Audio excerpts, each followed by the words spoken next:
Hello, welcome to Kerala stock market gate. അപ്പം ഇതൊരു ചെറിയ വീഡിയോ ആണ് കേട്ടോ. ഒരു പ്രൈസ് ആക്ഷൻ്റെ ഒരു ലെസൺ ഞാൻ ഫോളോ ചെയ്തത് നിങ്ങളായിട്ടൊന്ന് ഷെയർ ചെയ്യാനായിട്ടാണ് ഞാൻ ഈ വീഡിയോ റെക്കോർഡ് ചെയ്യുന്നത്. ഞാൻ അടുത്തൊരു ട്രേഡുമായിട്ട് ബന്ധപ്പെട്ട ഒരു ഒരു നോളജാണ് ഞാൻ ഷെയർ ചെയ്യുന്നത് നിങ്ങളുമായിട്ട്. BHEL എന്ന് പറഞ്ഞ കമ്പനിയുണ്ട്, ഭാരത് ഹെവി ഇലക്ട്രിക്കൽസ് ലിമിറ്റഡ് എന്ന് പറഞ്ഞ കമ്പനി. ഇന്ന് റിസൾട്ട് വന്ന കമ്പനിയാണ്. അപ്പോൾ അതിൽ ഞാൻ എടുത്തൊരു ട്രേഡും അതിൻ്റെ ഒരു റീസൺസുമാണ് ഞാൻ ഇവിടെ ഒന്ന് വ്യക്തമാക്കുന്നത്. അപ്പം പുതുതായിട്ട് മാർക്കറ്റിൽ ഇറങ്ങുന്നവർക്ക് ഇതൊരു പെർസ്പെക്റ്റീവായിട്ട് കാണാവുന്നതാണ്. ഓക്കെ, അപ്പോൾ ഞാൻ നമ്മുടെ പബ്ലിക് ഗ്രൂപ്പ് ടെലിഗ്രാം ചാനലിൽ ഞാൻ ഇട്ടിട്ടുണ്ട്. ഞാൻ ആ ട്രേഡ് എടുത്ത സമയത്ത് ഞാൻ ഷെയർ ചെയ്തിരുന്ന ഒരു ഇതാണ്. BHEL around 387, good to accumulate, target കുപ്പി 420, 450. ഇതെൻ്റെ പേഴ്സണൽ ഗ്രൂപ്പാണ്. അപ്പോൾ ഞാൻ എടുക്കുന്ന ട്രേഡുകൾ അപ്ഡേറ്റ് ചെയ്യുന്ന ഗ്രൂപ്പാണ്. ഓക്കെ, അപ്പോൾ അതിൽ ഞാൻ ട്രേഡ് എടുക്കാൻ വേണ്ടിയിട്ട് ഞാൻ എടുത്ത എൻട്രി ആയിട്ട് അത് 387 ആണ്. ഓക്കെ, അതായത് ഈ 3 റെഡ് ക്യാൻഡലിൻ്റെ സമയത്താണ് ഞാൻ എൻട്രി എടുത്തത്. അപ്പോൾ ടാർഗറ്റ് ഞാൻ നിശ്ചയിച്ചത് 420, 450 ആണ്. ഓക്കെ, അതെന്തുകൊണ്ട് എടുത്തു എന്നുള്ള കാര്യം കൂടെ നമുക്ക് നോക്കാം. അപ്പം ഞാൻ അതിൽ പ്രധാനപ്പെട്ട ഒരു കാര്യം ഞാൻ നമ്മുടെ ടൈറ്റിലുണ്ട്, എല്ലാ റെഡ് ക്യാൻഡിൽസും സെല്ലിംഗ് ക്യാൻഡിലാണോ അല്ലെങ്കിൽ ലോസ് ബുക്ക് ചെയ്യണമോ എന്ന്. ഇവിടെ നിങ്ങൾ നോക്കുകയാണെങ്കിൽ ഈ ഒരു ഏരിയയിൽ നിന്നും, അതായത് 420 എന്നുള്ള റേഞ്ചിൽ നിന്നും 2 വലിയ റെഡ് ക്യാൻഡിൽസ് വന്നു. ആൻഡ് അതിനുശേഷം മാർക്കറ്റ് ഹോൾഡ് ചെയ്തു. ആൻഡ് അതിനുശേഷം വീണ്ടും ഒരു കണ്ടിന്യൂഷൻ പോലെ റെഡ് ക്യാൻഡിൽ വന്നു. അതിനുശേഷം ഡൗൺ സൈഡ് വീണ്ടും വരികയാണ് ഉണ്ടായത്. അപ്പം നമ്മൾ എടുത്ത റേഞ്ച് എന്ന് പറഞ്ഞാൽ 380 to 370 റേഞ്ചിലാണ് ഞാനിവിടെ അക്യുമുലേറ്റ് ചെയ്ത കാര്യം പറഞ്ഞത്. അപ്പം ആ ഒരു ട്രേഡ് നിങ്ങൾ എല്ലാവരും ഒന്ന് ശ്രദ്ധിക്കുക. എന്തുകൊണ്ട് ആ ഒരു റീസൺ എടുത്തു എന്നുള്ള കാര്യം നിങ്ങൾ മനസ്സിലാക്കേണ്ടതായിട്ടുണ്ട്. സോ ഇവിടെ ഇങ്ങനെ ഒരു സെല്ലിംഗ് വരുമ്പോൾ ഏതൊരാളും എന്താ ചെയ്യുക, ആദ്യം തന്നെ ഒന്ന് നെട്ടും. ഇവിടെയൊക്കെ ഇത്രയും വലിയ സെല്ലിംഗ് വരുന്നു, അപ്പം പ്രോഫിറ്റ് ബുക്ക് ചെയ്യണോ ലോസ് ബുക്ക് ചെയ്യണോ ഒന്നും അറിഞ്ഞാത്തൊരു പാനിക് സിറ്റുവേഷൻ ആവും. കാര്യം ഇത്രയും വലിയ റെഡ് ക്യാൻഡിൽസ് കാണുമ്പോഴത്തേക്കും നമ്മൾ സാധാരണക്കാരായ ഏതൊരാളും പാനിക്കാവും. ഓക്കെ, അപ്പോൾ നമ്മളിവിടെ ചെയ്യേണ്ടതെന്ന് പറഞ്ഞാൽ നമ്മുടെ പെർസ്പെക്റ്റീവ് എന്തായിരിക്കണം, ഇതിൻ്റെ ഹിസ്റ്ററി, ഇതിൻ്റെ ബാക്ക് എൻഡിൽ എന്ത് സംഭവിച്ചു എന്നുള്ളതായിരിക്കണം. അപ്പോൾ ഇവിടെ നോക്കുകയാണെങ്കിൽ ഇതിന് മുന്നേയും ഇതേപോലെ ഒരു സിമിലർ പ്രൈസ് ആക്ഷൻ ഇവിടെ ഉണ്ടായിട്ടുണ്ട്. ആൻഡ് അതിനുശേഷം മാർക്കറ്റ് എന്ത് സംഭവിച്ചിട്ടുണ്ട്, ഈ ഒരു സോണിൽ നിന്നും മാർക്കറ്റ് റിവേഴ്സലും ആയിട്ടുണ്ട്. സോ ഞാൻ അതാണ് ഫോളോ ചെയ്തത്. ഒരു പാറ്റേൺ ഇവിടെ ഉണ്ട്. കാര്യം ഇങ്ങനത്തെ റെഡ് ക്യാൻഡിൽ കണ്ടാൽ നമ്മൾ ഇവിടുന്ന് ഭയം ഓടണോ അതോ ഹോൾഡ് ചെയ്യണോ എന്നുള്ളതാണ് ചോദ്യം. അപ്പോൾ ഞാൻ എന്താ നിശ്ചയിച്ചത്, ഞാൻ ഇങ്ങനത്തെ ഒരു പാറ്റേൺ വന്നപ്പോഴത്തേക്കും മാർക്കറ്റിൻ്റെ സ്ട്രെങ്ത്തും വോളിയും എല്ലാം ഒന്ന് മനസ്സിലാക്കാനാണ് നോക്കിയത്.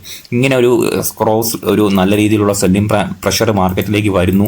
അപ്പോൾ ഞാൻ എന്ത് ചെയ്തു എന്ന് ചോദിച്ചാൽ, ഒന്ന് മാനസികമായിട്ട് പ്രിപ്പയർ ചെയ്തു എന്തായിരിക്കണം ഇവിടെ എടുക്കേണ്ട ഡിസിഷൻ എന്ന്. അപ്പം ഞാൻ എന്താ തീരുമാനിച്ചത്, ഓക്കെ, ഈ ഒരു ക്യാൻഡിലിൻ്റെ ലോ ബ്രേക്ക് ചെയ്ത് വരുവാണെങ്കിൽ മാത്രം ലോസ് ബുക്ക് ചെയ്യുക എന്നുള്ളൊരു കാര്യം ഞാൻ നിശ്ചയിച്ചു. ആൻഡ് എന്ത് സംഭവിച്ചു, ഞാൻ ഇവിടെ നിന്നും ആഡ് ചെയ്ത് തുടങ്ങി. ആൻഡ് മാർക്കറ്റ് എന്താ സംഭവിച്ചത്, ഇവിടെ നിന്നൊരു ഈ ഒരു ക്യാൻഡിലിൽ നിങ്ങൾ ശ്രദ്ധിക്കുക, മാർക്കറ്റ് എക്സോസ്റ്റ് ആയതായിട്ട് നമുക്കിവിടെ കാണാൻ സാധിക്കും അല്ലേ. എന്താ സംഭവിച്ചത്, മാർക്കറ്റ് ഇവിടെ നിന്ന് ഒരു സെല്ലേഴ്സിൻ്റെ ഒരു എക്സോസ്റ്റൻ, ഇവിടെ ഒരു റിവേഴ്സൽ കാൻഡിൽ സ്റ്റിക്ക് പാറ്റേൺ ഇവിടെ ഉണ്ടായി. ആൻഡ് അവിടെ നിന്ന് മാർക്കറ്റ് കണ്ടിന്യൂസ് ആയിട്ട് റിവേഴ്സലാണ് ഉണ്ടായത്. കണ്ടില്ലേ, ഈ ഒരു വലിയൊരു സെല്ലിംഗ് പ്രഷറിനെ മാർക്കറ്റ് അതിജീവിച്ചു. റിസൾട്ട് ബേസ്ഡ് ആയിട്ട് എന്ത് സംഭവിച്ചു, മാർക്കറ്റ് അപ്സൈഡ് പോയി. ആൻഡ് ഇന്ന് രാവിലത്തെ പ്രൈസ് ആക്ഷൻ ശ്രദ്ധിച്ചാൽ മനസ്സിലാവും, 422 റേഞ്ചിൽ നിന്നും ഒരു സെല്ലിംഗ് പ്രഷർ വന്നിട്ടുണ്ടായിരുന്നു 408 റേഞ്ചിലേക്ക്. ആൻഡ് അവിടെ നിന്ന് മാർക്കറ്റ് ബയേഴ്സിൻ്റെ ഒരു നല്ലൊരു പ്രഷറിൽ അപ്സൈഡ് പോവുകയാണ് ഉണ്ടായത്. സോ ഇങ്ങനെയാണ് നമ്മൾ മാർക്കറ്റിനെ സമീപിക്കേണ്ടത്. ഓക്കെ, ഇതിൻ്റെ ഹിസ്റ്ററി, പ്രൈസ് മുന്നേ എങ്ങനെ റിയാക്ട് ചെയ്തു, ഇതിൻ്റെ ഒരു പാറ്റേൺ നമ്മൾ എപ്പോഴും മനസ്സിലാക്കേണ്ടത് ഇമ്പോർട്ടൻ്റ് ആണ്. ആൻഡ് ഇവിടെ ഇങ്ങനെ ഒരു റീസൺ എടുക്കാൻ വേറൊരു കാര്യം കൂടെ ഉണ്ട്. ഞാൻ ചിന്തിച്ചിത്രേ ഉള്ളൂ, ഈ ഒരു ബേസ് ഏരിയയിൽ നിന്ന് 240 എന്നുള്ള റേഞ്ചിൽ നിന്ന് കണ്ടിന്യൂസ്ലി മാർക്കറ്റ് 71 അല്ലെങ്കിൽ 76% മാർക്കറ്റ് അപ്സൈഡ് പോയത്. സോ നമ്മൾ ഒന്ന് മനസ്സിലാക്കേണ്ട കാര്യം എന്ന് പറയുന്നത്, ഈ ഒരു റേഞ്ചിൽ നിന്ന് വാങ്ങിയ ഒരുപാട് ആളുകൾ ഈ ഭാഗത്ത് കുറച്ചെങ്കിലും പ്രോഫിറ്റ് ബുക്ക് ചെയ്യാൻ പോസിബിലിറ്റി ഉണ്ടോ എന്നുള്ളതാണ്. സോ ഞാൻ അങ്ങനെ ഒരു പോസിബിലിറ്റി ഇവിടെ കാണുന്നുണ്ട്. സോ ഈ ഏരിയയിൽ നിന്ന് വാങ്ങുന്ന ആളുകൾ ഈ ഏരിയയിൽ നിന്ന് ഒരു സെല്ലിംഗ് പ്രഷർ ചെയ്ത് ഇവിടെ കുറച്ച് പ്രോഫിറ്റ് ബുക്ക് ചെയ്യും. ആൻഡ് വേറൊരു സൈക്കോളജിയും കൂടെ ഇതിലുണ്ട്. എന്താണ്, ഇവിടെ നിന്ന് വാങ്ങിയ കുറേ ആളുകളുണ്ട് അല്ലേ, ആൻഡ് ഇവിടെ നിന്ന് വാങ്ങാൻ പറ്റാത്ത ഒരുപാട് ആളുകളുണ്ട്. അവരെന്ത് ചെയ്യുക, ഒരു ബെറ്റർ ബൈയിങ് പ്രൈസ് നോക്കിയിരിക്കും. അപ്പോൾ അവർ നോക്കുമ്പോഴത്തേക്ക് ഈ ഒരു സോണിലോട്ടൊക്കെ ഒരു ഡിസ്കൗണ്ട് പ്രൈസിലേക്ക് വരുമ്പോഴത്തേക്കും ഈ ഒരു ഏരിയയിൽ വാങ്ങിയാൽ അവർക്ക് വീണ്ടും അടുത്ത റാലിയുടെ ഭാഗമാവാം എന്ന് ചിന്തിക്കുന്ന ഒരുപാട് ആളുകൾ ഈ ഒരു ഏരിയയിൽ നിന്ന് 365 to 380 റേഞ്ചിലേക്ക് വരാം. കാര്യം ഇവിടെ ഒരു ട്രേഡ് ഡിസിഷൻ എടുക്കുന്നതിന് മുന്നേ ഞാൻ ചിന്തിച്ചത് ഇത്രയാണ്, ഇവിടെ ഒരു ബൈയിങ് പ്രഷർ മുന്നേ ഉണ്ടായിട്ടുണ്ട്. സോ ഇവിടെ ബയേഴ്സ് ഉണ്ട്. ഓക്കെ, അപ്പോൾ വീണ്ടും ഈ മാർക്കറ്റിൽ എന്താ പറയുക, ഒരു സെല്ലിംഗ് പ്രഷർ വരുമ്പോഴത്തേക്കും ഇതേ സ്ഥലത്ത് നിന്ന് ബയേഴ്സ് കൂടുതൽ ആക്റ്റീവ് ആവാനുള്ള പോസിബിലിറ്റി ഉണ്ട്. ഇവിടെ നിന്ന് കുറച്ച് ആളുകൾ ആവറേജ് ചെയ്യാൻ പോസിബിലിറ്റി ഉണ്ട്. അപ്പോൾ അങ്ങനെ ഒരു ഇമോഷണൽ അല്ലെങ്കിൽ ഒരു സൈക്കോളജിക്കൽ ഡിസിഷനും കൂടിയാണ് ഞാനിവിടെ ട്രേഡ് എടുക്കാനുള്ള പോസിബിലിറ്റി അല്ലെങ്കിൽ അങ്ങനെ കണ്ടത്. സോ എപ്പോഴും അതൊക്കെ അതേപോലെ വർക്ക് ചെയ്യാമോ എന്നുള്ള ചോദ്യമുണ്ട്. ഇല്ല. ഇപ്പം നിങ്ങളിവിടെ നോക്കിയേ, ഇവിടെയും ഇതുപോലെ മാർക്കറ്റ് അപ്സൈഡ് വന്നിട്ടുണ്ട്. ഇതിൻ്റെ ഹിസ്റ്ററിയാണ് നമ്മൾ പരിശോധിക്കുന്നത്. ഓക്കെ, വന്നു ആൻഡ് ഇവിടെ നിന്ന് വലിയൊരു സെല്ലിംഗ് ക്യാൻഡിൽ വന്നു ആൻഡ് വീണ്ടും ഒരു സ്ട്രക്ചർ ബ്രേക്ക് തന്നു. മാർക്കറ്റ് അപ്സൈഡ് പോകുന്നതായിട്ട് കണ്ടു എന്നും പറഞ്ഞ് നമ്മളിവിടെ ഒന്നും ഞാൻ ട്രേഡ് എടുക്കത്തില്ല എന്നും പറഞ്ഞ് ഇവിടെ ഞാൻ ട്രേഡ് എടുക്കൂല. എന്തുകൊണ്ടായിരിക്കും ഞാൻ ഇവിടെ ട്രേഡ് എടുക്കാത്ത?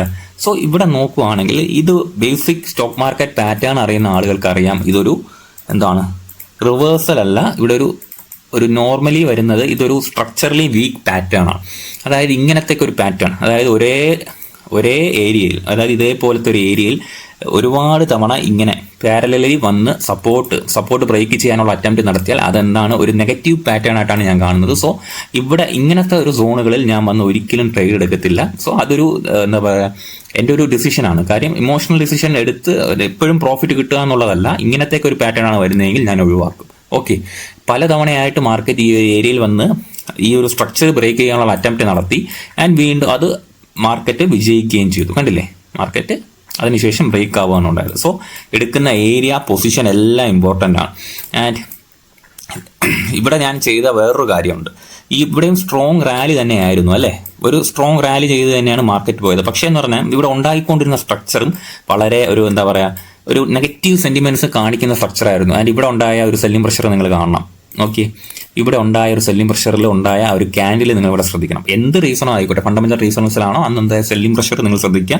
അപ്പോൾ ഇത്രയും വലിയൊരു സെല്ലിംഗ് പ്രഷർ ഉണ്ടായി മാർക്കറ്റ് അതിജീവിച്ചു. അപ്പോൾ നമ്മൾ സ്വാഭാവികമായിട്ട് നമ്മൾ കാണേണ്ടത് മേ ബി ഇവിടെ വന്നാൽ, ഈ ഒരു സോണിൽ വന്നാൽ മേ ബി റീടെസ്റ്റിനുള്ള പോസിബിലിറ്റി ഉണ്ട്. ഇതേ സെല്ലേഴ്സ് ഇവിടെ നിന്ന് വീണ്ടും സെല്ലിംഗ് ചെയ്യാനുള്ള പോസിബിലിറ്റി ഉണ്ട്. സോ ഇങ്ങനത്തെ സ്ട്രക്ചറുകളിൽ വലിയ ബിഗ് റെക്ടാൻഗിൾസ് ഒക്കെ കാണുമ്പോഴത്തേക്കും ചാടി കയറി സപ്പോർട്ട് എടുത്തു എന്ന് പറഞ്ഞ് എടുക്കാതെ ട്രേഡ് എടുക്കുന്നതും അബദ്ധമാണ്. ഓക്കെ, അപ്പോൾ നമ്മൾ എടുക്കുമ്പോഴത്തേക്ക് പല കാര്യങ്ങളും പല ലോജിക്കും ആലോചിക്കാം. കാര്യം എല്ലാവരും പറയും ഒരുപാട് ട്രേഡിങ്ങിന് ചിന്തിച്ച് കൂട്ടിയാൽ ഒരിക്കലും ട്രേഡ് എടുക്കില്ല എന്ന്. പക്ഷേ നിങ്ങൾ കാലക്രമേണ മാർക്കറ്റിൽ ഇരിക്കുമ്പോഴത്തേക്ക് നിങ്ങൾക്ക് ഇതിന്റെ പല ലോജിക്കുകളും മാർക്കറ്റിൽ ട്രേഡിംഗ് ഡിസിഷൻ എടുക്കുന്നതിന് മുന്നേ നിങ്ങളുടെ തലച്ചോറിലെത്തും.